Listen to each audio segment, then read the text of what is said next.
네, 오늘은 추수감사주일입니다. 추수감사주일은 한 해 동안 도우시고 함께 하신 하나님께 감사하는 절기인데요. 출애굽기 23장 16절의 말씀에 이런 말씀이 있습니다. 맥추절을 지키라. 이는 내가 수고하여 밭에 뿌린 것의 첫 열매를 거둠이니라.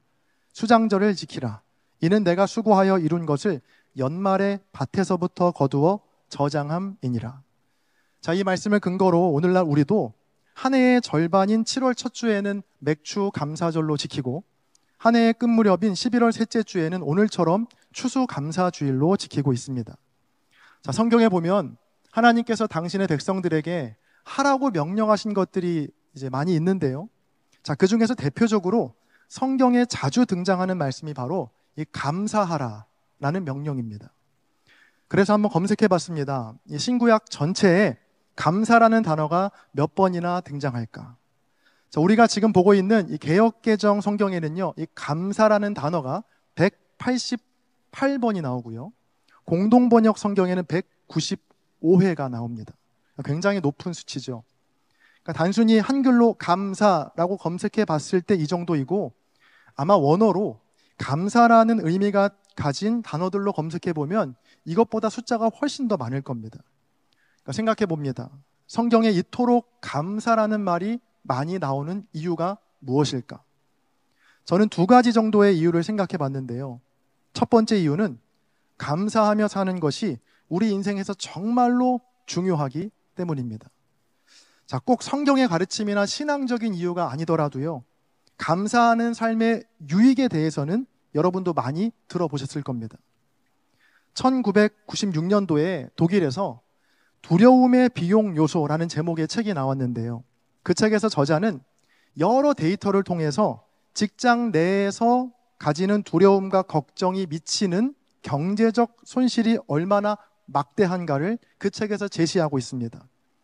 그러니까 1년에 독일에서 걱정과 두려움을 해소하기 위해 사용하는 술값이 약 400억 마르크라고 하고, 두려움과 불안을 잠재우기 위해서 구입한 신경성 의약품 구입비가 200억 마르크, 또 심신미약으로 또 생산성 하락의 요인으로 측정된 비용이 300억 마르크, 역시 심신미약 때문에 결근 및 병가에 따른 손실 비용이 180억 마르크라고 조사했어요.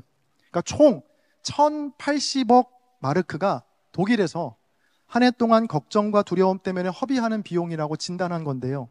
이 1080억 마르크를 오늘날 환율로 계산해 보면 약 70조 원에서 80조 원이 된다고 합니다.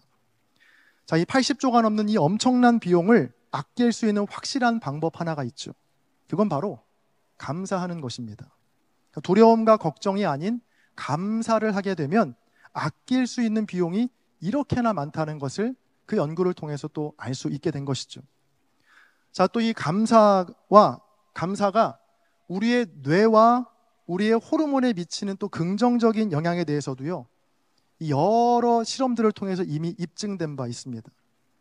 자, 2023년도에 출간된 소망을 이루어주는 감사의 힘이라는 책에 보면 감사가 우리 몸에 미치는 변화에 대해 자세하게 나와 있는데요.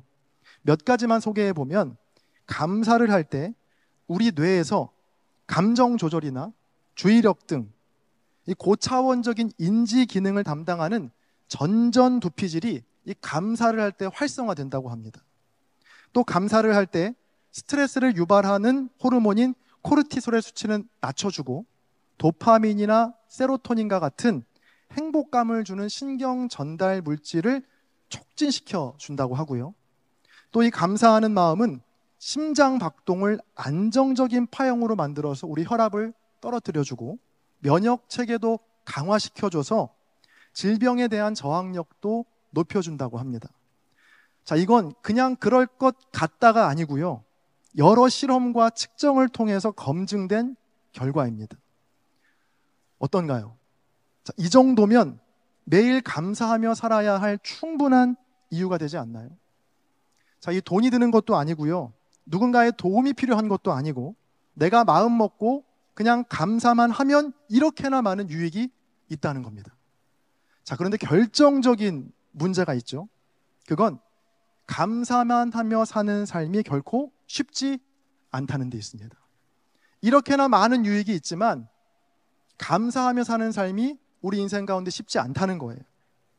성경에 감사라는 말이 190번 가까이 반복해서 나오는 두 번째 이유와도 연결이 되는데요. 바로 감사하며 사는 것이 우리 인생에서 정말로 어렵기 때문입니다. 여러분, 무언가를 계속해서 반복한다는 건 그만큼 중요하다는 이유도 있지만 한편으로 그만큼 어려운 일이기 때문에 반복하는 경우도 있습니다. 우리가 여러분 감사함을 느낄 때 보통 언제인가요? 나의 계획과 예상대로 일이 잘 풀려나갈 때 감사하죠. 혹은 내 계획과 예상을 벗어난 일이더라도 그것이 내 예상보다 더 좋은 상황이라고 느껴질 때 우리는 감사합니다. 그런데 문제가 있습니다. 그건 우리의 삶이 결코 우리의 예상과 계획대로 흘러가지 않는다는 겁니다. 오죽하면 2021년에 나온 책 중에 이런 제목의 책이 있더라고요. 계획대로 될 리 없음. 이라는 책이 있어요. 그러니까 단순히 내 계획이 조금 틀어지는 정도라면 그나마도 괜찮아요. 그런데 우리의 삶이 어떻죠? 왜 내게만 이런 일이? 라는 생각이 들 정도로 수많은 고난들이 우리를 어렵게 만들거든요. 오늘 우리가 함께 읽은 시편의 저자도요, 이 엄청난 고난의 상황에 처해 있음을 우리가 알 수 있습니다. 자, 오늘 본문 1절에서 예루살렘이 이방 나라들에 의해서 돌무더기가 되었고요. 2절과 3절을 보시면 주님의 종들과 성도들이 당한 엄청난 희생과 죽음을 표현하고 있습니다. 자, 이어지는 4절의 말씀은 화면을 보시면서 같이 한번 읽어보겠습니다. 함께 읽습니다. 시작. 우리는 우리 이웃에게 비방거리가 되며 우리를 애워싼 자에게 조소와 조롱거리가 되었나이다. 더욱더 절망스러운 건 이런 상황이 언제 끝이 날지 도무지 알 수 없다는 데 있습니다. 제가 5절을 읽어드릴게요. 여호와여, 어느 때까지니이까? 영원히 노하시리이까? 주의 질투가 불붙듯 하시리이까? 자, 모든 것이 다 무너진 것만 같은, 아니 모든 것이 이미 무너져버린 절망스러운 상황, 그리고 그 암담한 현실이 도무지 언제 끝날지 알 수 없는 막막함 속에 오늘 이 시편의 기자는 하나님을 찾기 시작합니다.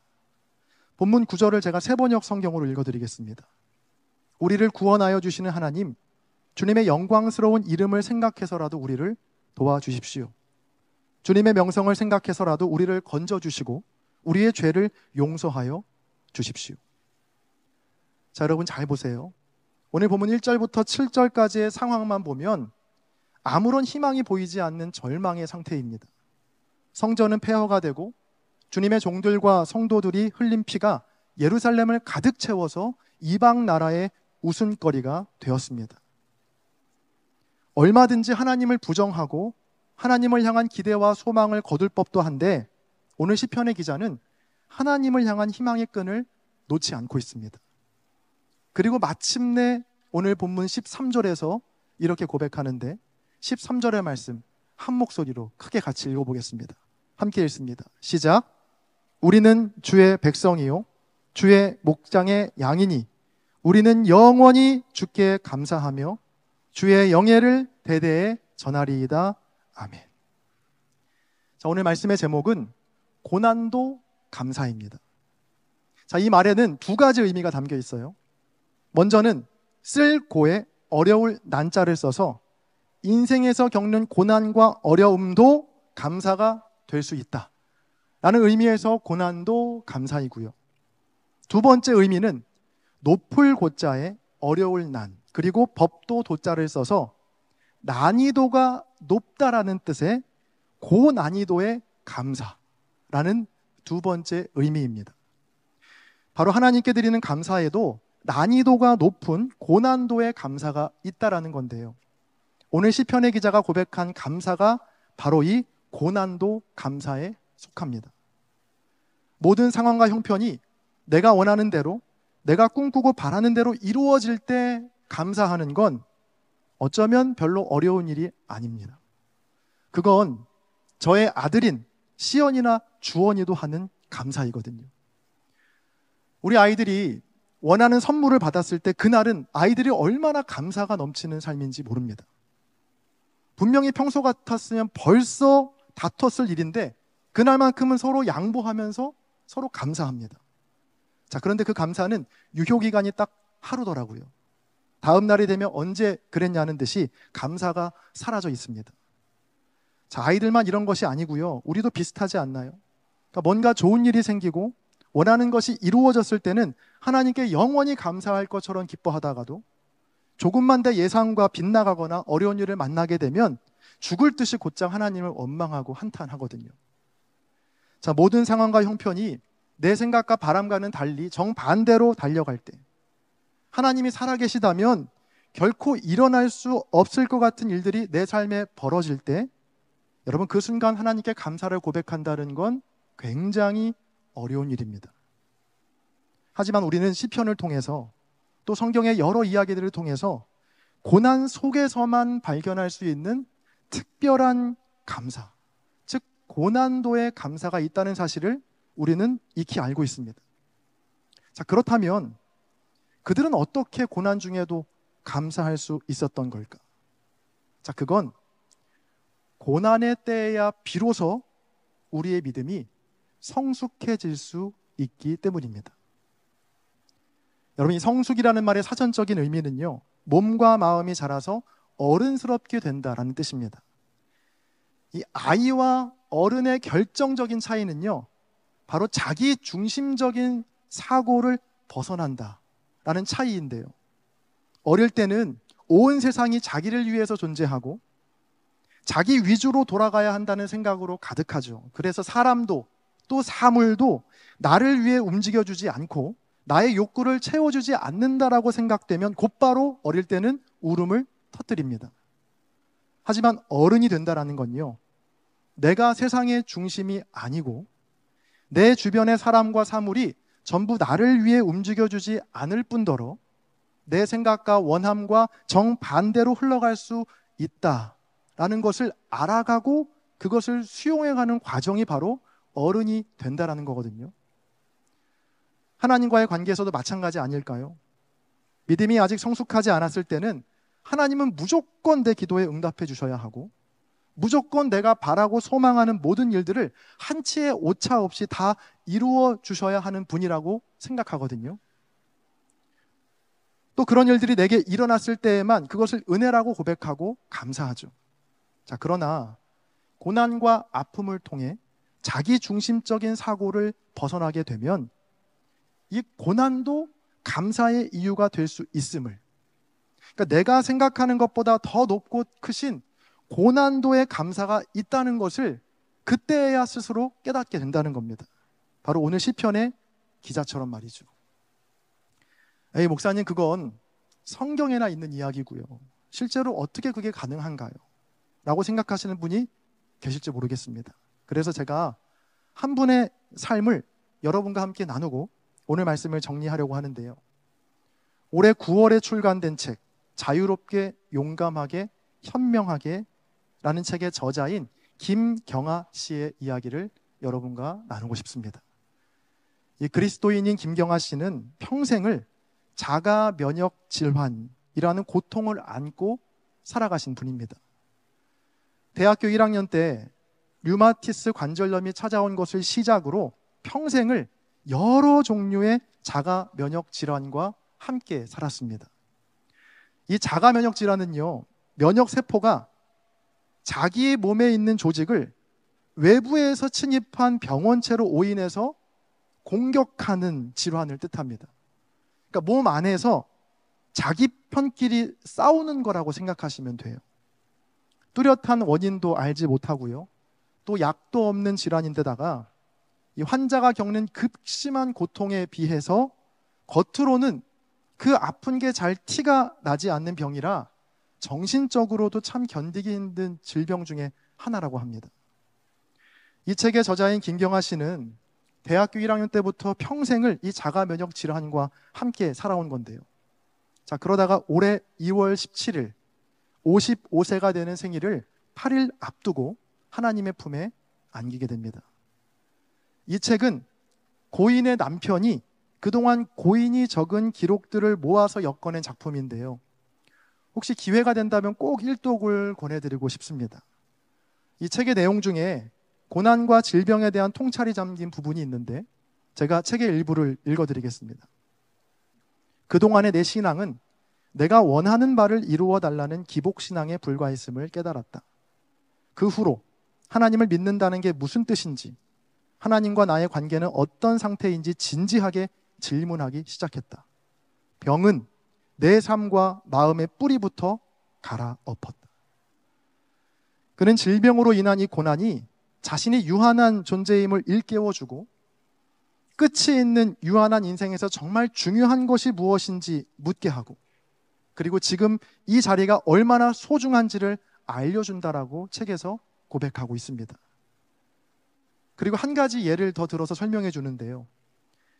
이 새나 벌레가 파먹은 과일은요, 유독 다른 과일보다 달고 맛있거든요. 저자는 이 책에서 그 과일이 다른 과일보다 맛있기 때문에 벌레들이 꼬인다라고 생각했는데 알고 보니 정반대였던 겁니다. 그러니까 맛있어서 벌레가 꼬인 게 아니고 벌레들이 만든 상처 때문에 그 과일이 맛있어진다는 겁니다. 열매에 상처가 나면 그 상처를 회복하기 위해서 나무가 온 힘을 다해서 뿌리로부터 양분을 그 열매에 쏟아내기 때문에 상처난 열매가 더 맛이 있다라는 거예요. 그래서 식물이 꽃이나 열매를 맺지 않으면 일부러 물을 주지 말라고도 하는데, 그 이유가 적당한 결핍이 있어야 오히려 잘 자라기 때문이다 라고 하더라고요.